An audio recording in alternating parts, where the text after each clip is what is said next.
Huh. Oh, hey y'all.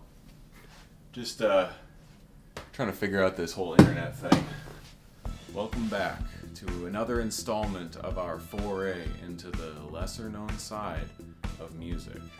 Before we get to our subject of the day, let's take a little trip through time. The year is 1975. A quart of milk cost 46 cents. Jaws just came out. The Vietnam War just ended. Pez. Magic 8 Balls. Pet Rocks. Captain and Tennille. Also notable, ABBA released ABBA. I guess it was a pretty big deal. I don't know. Similarly, halfway across the world, there was another group. A lesser known group, if you will. Looking to latch on to the success of this brand of wholesome, inoffensive music. That band was Jefferson Seaplane from Australia. And, unbeknownst to most of the world at the time, they were riding high on the success of their brand new hit single, Oh Whoa Whoa, Yeah Yeah Yeah.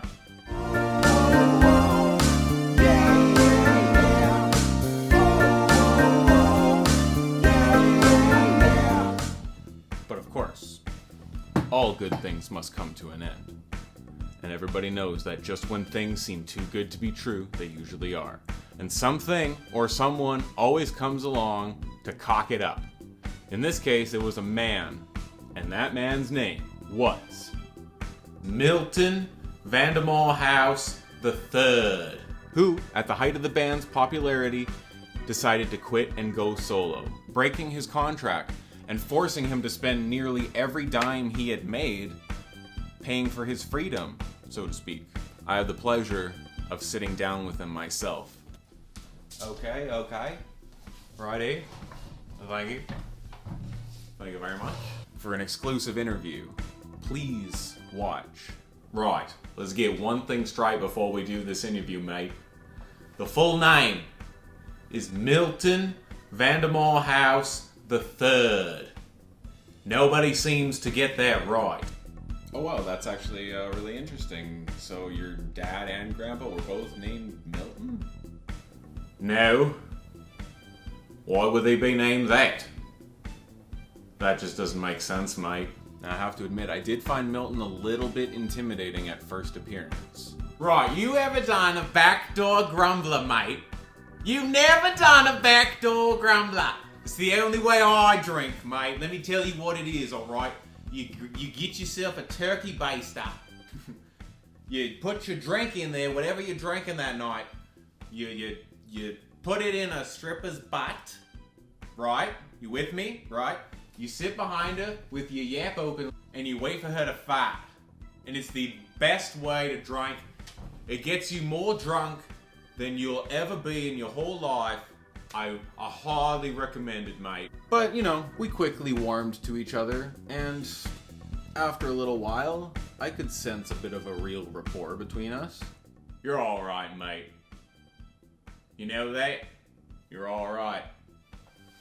This was, after all, the man who's solely responsible for the implosion of one of Australia's biggest musical acts ever. This is a man who walked away from millions and millions of dollars and untold success just to do his own thing. In a way, you kind of have to admire him. In a way.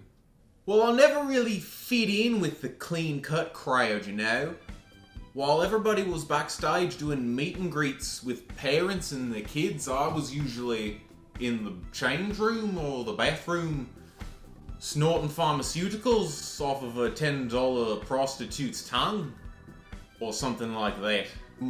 That was my scene. That was what I wanted to do. That's what I wanted going on backstage. But nah, everybody's well, it just wasn't me, mate. And so the word began to spread. Jefferson Seaplane were done. And Milton was on a press tour telling the whole world to get ready for new music, the likes of which the 70s had never seen before. He locked himself in his home to write the album that he said would, and I quote, give your danglies a twist. I wanted to disassociate myself from that image as much as possible. And above all else, I wanted to be true to myself as an artist. A lot was riding on this, mostly financially, and if it wasn't a success, Milton would be ruined. He sold all of his songwriting royalties for Jefferson C. Plane in order to fund the production of the album. Although most of the budget went to snorting pharmaceuticals, so the stage was set. The people were eager. Milton needed to hit it out of the park with this album. He needed a miracle. Would he do it? No.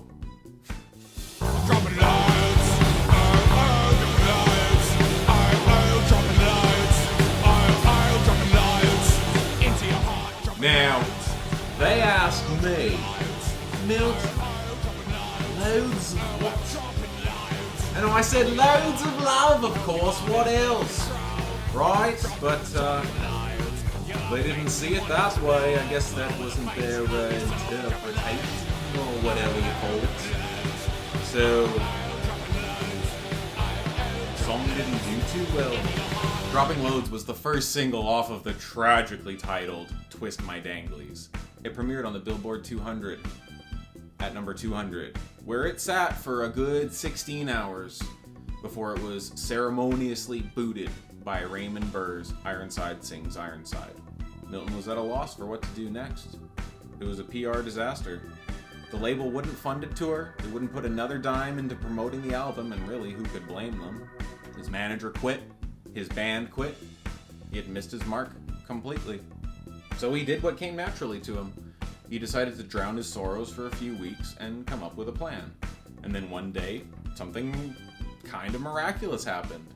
I can't remember, it might have been a Tuesday or possibly a Sunday, but I was positively smashed at a strip club. I can't remember.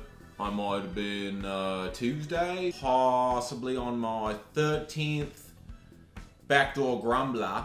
And usually when that happens, I get a hankering for some chips and a burger. So I took a walk, I think, down the street to the McDonald's. And that's the last thing I remember doing. Milton had been struck by a city bus in front of a McDonald's, fracturing his pelvis. He sued, settled out of court, and used the money to fund an Australian tour to try and recoup some of his losses and get back on his feet. I don't know if you believe in fate, but sometimes when life gives you lemons, you gotta make yourself a backdoor grumbler with lemons. The label hated the record, but I believe that the people still wanted the music. So, I figured if I could fund a tour all by myself, the people would come, and I would make all my money back. Sadly, this would not be. It was only the second night of the tour when everything came crashing down. Milton was performing at Hamer Hall in Melbourne. It was a sold-out show. Things looked promising. He was playing from his new album. The crowd was eating it up. Things seemed to be working out. And then, I think it was about 3 songs in or so, and that's when I saw him. There was a bloke in the front row. Gosh, I still feel like an idiot all these years later. One of the front row concert goers had decided to wear a Jefferson C. Plane shirt to the show. And Milton was having none of it, as is documented on the live bootleg Dropping Loads on Melbourne, live from Hamer Hall. 69, 69, 69 is my favourite number. 69, 69, 69 is my favourite number. 69, 69 is my favourite. Hey! Hey! Stop it! Stop it! Yes, you. Hey, you! Take that off. Take that shirt off right now. Take that shirt off right now. Get him out. Get him out. Security. Get him out. Fine. You won't get him. I'll get him. I'll get him out.